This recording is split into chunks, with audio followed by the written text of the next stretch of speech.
एक लिली लुंगी बांधा करता और डॉक्टर दौरे चले गया नहीं बोला डॉक्टर साहब पिंडी लिली होगी बोला भाई ये होता है टांग तेरी कट्टाएगी पिंडी कट्टाएगी आड़े ताई बोला जब काट दो काटे तान वादेगी काट दी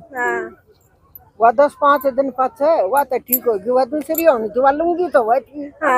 फिर गया जो बोला डॉक्टर साहब एक तो काट दी या दूसरी लिली होने लगी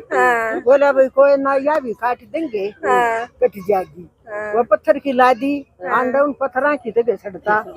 हाँ फिर वो पत्थर की भी लिली होनी वह लूंगी या लिली जब फिर गया नहीं बोला डॉक्टर साहब यह तो कोई मोटी बीमारी है ये पत्थर की भी लिली होगी नहीं बोला ओहो ये समझ में आई